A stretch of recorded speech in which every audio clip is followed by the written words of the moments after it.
Tape 3W suivi d'école au Sénégal. D'accord.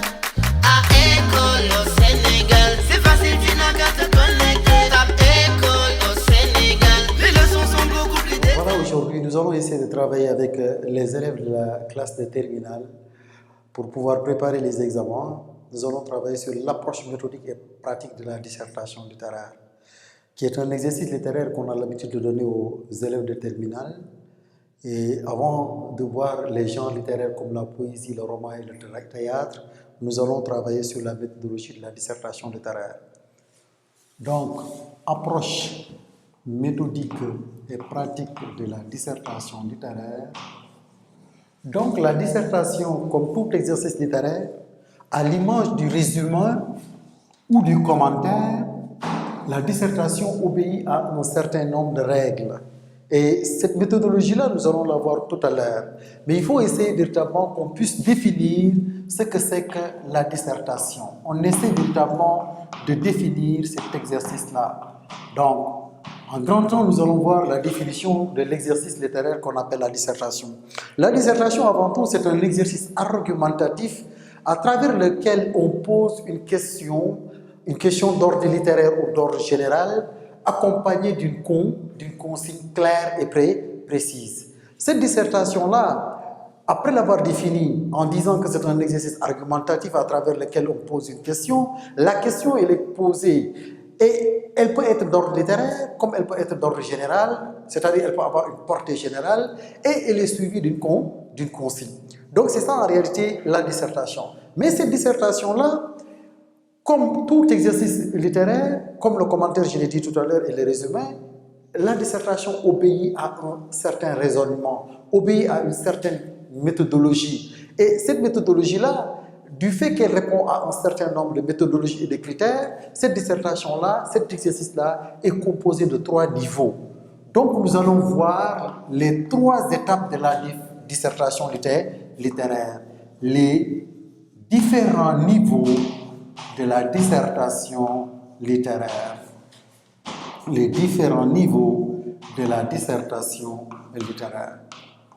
Donc la dissertation, elle est un exercice. Cet exercice-là, il est composé de 3 niveaux. Le premier niveau, c'est ce qu'on va appeler l'introduction. Le deuxième niveau, c'est ce qu'on va appeler le développement. Et le troisième niveau, c'est ce qu'on va appeler la conclusion. Mais avant d'en arriver au développement et à la conclusion, essayons véritablement de voir l'introduction. L'introduction de la dissertation littéraire. Il faut que vous sachiez que la dissertation commence par une introduction. Et l'introduction est une partie qui est très importante. Elle est une partie capitale, car c'est l'entrée en matière. Elle permet véritablement de donner les grandes orientations, c'est-à-dire les différentes orientations de l'exercice. C'est pourquoi elle est si importante qu'il faudra véritablement essayer de prendre le temps de pouvoir faire l'introduction correctement. Mais pour qu'une introduction puisse être faite correctement, il faudra que l'élève de terminale puisse savoir que l'introduction est composée essentiellement de 3 étapes. La première étape, c'est ce qu'on va appeler amener le sujet. Amener le sujet. Donc, amener le sujet, c'est tout simplement prendre le sujet, l'inscrire dans son thème ou dans son contexte. Dans son thème ou dans son contexte. Donc, un problème est posé dans le sujet. Le problème qui est posé dans le sujet, il faudra le circonscrire soit dans sa thématique, soit dans son contexte. Donc, amener le sujet revient véritablement à prendre le sujet et à l'amener vers son thème, c'est-à-dire à l'inscrire vers son thème. Le thème peut être un thème d'ordre littéraire, le thème peut être un thème d'ordre social, le thème peut être un thème d'ordre religieux, le thème peut être un thème d'ordre scientifique, le thème peut être un thème d'ordre culturel, etc., etc. Donc, amener un sujet revient à circonscrire et à inscrire le sujet dans son thème. Pourquoi maintenant on amène le sujet dans son thème? L'utilité de cette partie-là, parce que lorsque en réalité vous amenez le sujet vers son thème, ça parvient à l'élève de pouvoir canaliser le travail qu'il doit faire. Parce que si le thème est un thème d'ordre littéraire, on sait qu'en réalité, moi, tout ce que je dois développer, ça revient dans le cadre de la littérature. En réalité, l'inscrit dans le thème, ça permet véritablement de chercher ce qu'on appelle des garde-fous pour ne pas faire hors sujet. C'est véritablement permettre à l'élève de circonscrire le problème. Maintenant, après avoir amené le sujet, il y a une deuxième étape qu'on va appeler la reformulation, c'est-à-dire reformuler le sujet. Le sujet, il est écrit. Dans la deuxième étape, il appartiendra à l'élève de reformuler le sujet, c'est-à-dire de réexpliquer le sujet autrement, c'est-à-dire pour que le sujet soit beaucoup plus compréhensif et accessible, il faut que l'élève puisse véritablement essayer de l'expliquer. Mais non, expliquer un sujet, le reprendre, le reformuler, cela ne signifie pas développer tout le sujet. Il s'agira tout simplement de reprendre le sujet autrement,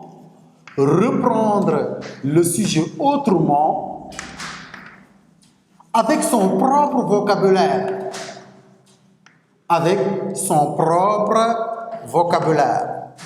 D'accord? C'est reprendre le sujet autrement avec son propre vocabulaire. C'est ça qu'on appelle la reformulation. Parce que l'intérêt de la reformulation, c'est quoi?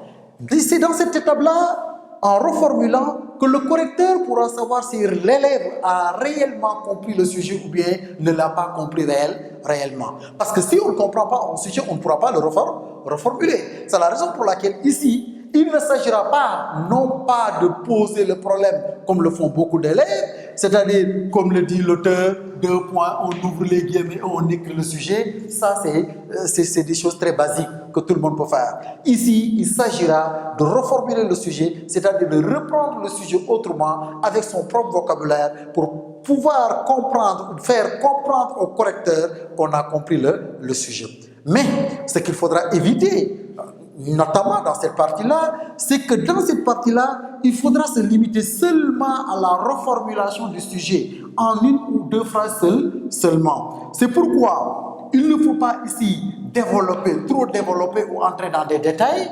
On ne développe pas trop, d'accord? Ce n'est pas un lieu de développement. Ce n'est pas un lieu où il faudra véritablement démontrer ses connaissances, étaler ses connaissances.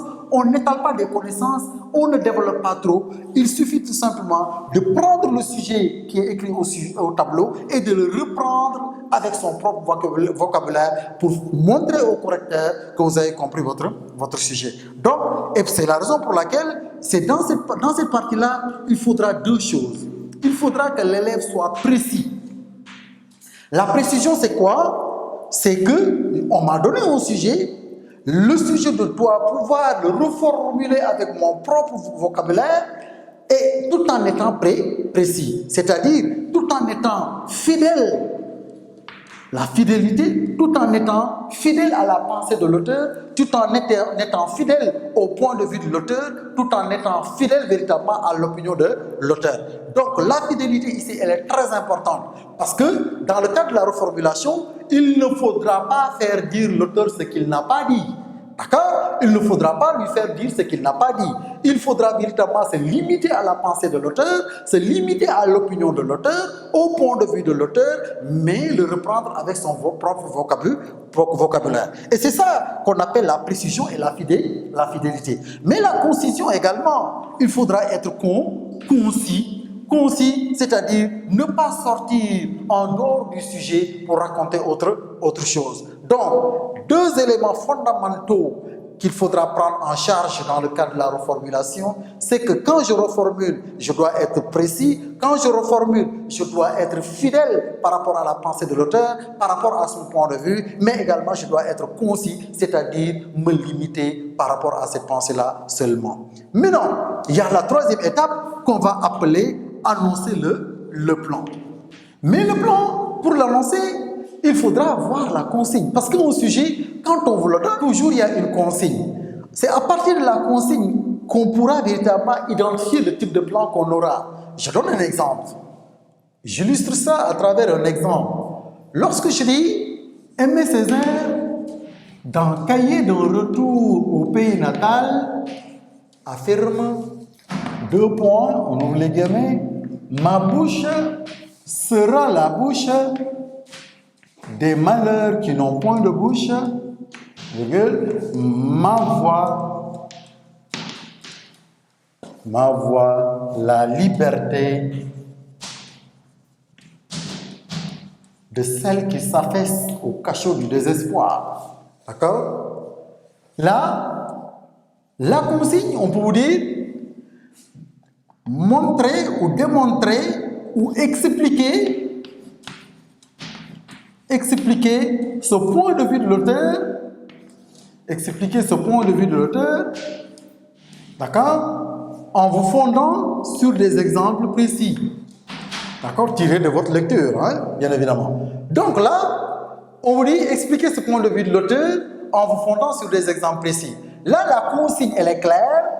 On vous demande véritablement d'expliquer. C'est pourquoi lorsque vous annoncez un plan, la première chose que l'élève doit pouvoir savoir, c'est de voir la consigne. Parce que c'est à partir de la consigne qu'on peut voir, est-ce que, en réalité, le problème qu'on a, le sujet qu'on a, on a un sujet de plan analytique ou bien un sujet de plan dialectique. Parce que c'est la consigne qui vous permet de savoir si on a un plan analytique ou un plan dialectique. Et le plan analytique, on l'appelle plan analytique ou le plan explicatif. Ou un plan, soit on a un plan explicatif ou bien on a un plan dialectique. Et le plan dialectique également, on l'appelle plan critique. Maintenant, il faudra que l'élève puisse identifier les deux types de plans-là. Parce que tant qu'on n'a pas la possibilité d'identifier les deux types de plans qu'on a, un plan explicatif qu'on appelle plan analytique, ou un plan dialectique ou un plan critique, là, on ne pourra pas véritablement annoncer un plan. Maintenant, comment il faudra l'identifier? Il faudra l'identifier par rapport à la consigne qui a été donnée. Parce que la consigne, elle annonce le type de plan qu'on aura. Si la consigne est posée à travers des questions qui sont des questions fermées, c'est-à-dire des questions fermées, comme démontrer, montrer, expliquer, analyser, etc. Lorsque vous avez ces genres de questions-là, généralement, c'est des questions qui permettent à l'élève de savoir que ici, on a un plan explicatif, c'est-à-dire un plan analytique. Là, il faudra véritablement faire un travail de démonstration et un travail d'explication. Pour ce cas de sujet-là, ce cas pratique-là, lorsque on dit Aimé Césaire dans Cahier d'un retour au pays natal affirme ma bouche sera la bouche des malheurs qui n'ont point de bouche, ma voix la liberté de celle qui s'affaisse au cachot du désespoir, expliquer ce point de vue de l'auteur en vous fondant sur des exemples précis, là c'est un travail d'explication. On ne vous demande pas de donner un point de vue, on ne vous demande pas de donner une opinion, mais c'est un travail de démonstration et d'explication. Tout au long du développement, il va falloir expliquer véritablement ce point de vue de l'auteur-là, le démontrer à travers des exemples par rapport véritablement au point de vue de l'auteur.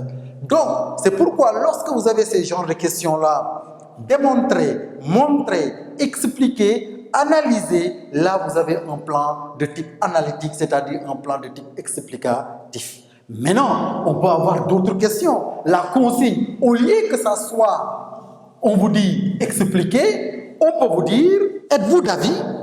On peut vous donner l'affirmation de l'auteur. L'auteur affirme ma bouche sera la bouche des malheurs qui n'ont point de bouche, ma voix la liberté de celle qui s'affaisse au cachot du désespoir. Au lieu qu'on vous pose une question d'explication ou de démonstration ou d'analyse, on vous dit partagez-vous ce point de vue. Partagez-vous ce point de vue. Ou bien on peut vous dire êtes-vous d'avis? D'accord? Ou bien qu'en pensez-vous?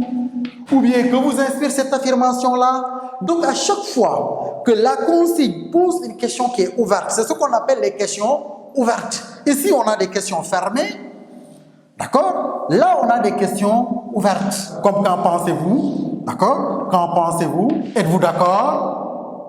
Quel est votre point de vue? Donc à chaque fois qu'on demande à l'élève son point de vue, d'accord? Qu'on demande à l'élève Comment il voit le problème posé dans le sujet? Là, c'est une question qui est ouverte. Et quand vous avez une question ouverte, ça obéit obligatoirement, nécessairement à un plan de type dialectique. C'est-à-dire, on aura dans le cadre du développement une thèse et une antithèse. Donc, pour récapituler, pour annoncer un plan, il faudra que l'élève puisse savoir obligatoirement qu'il y a deux types de plans. Le plan à orientation dialectique,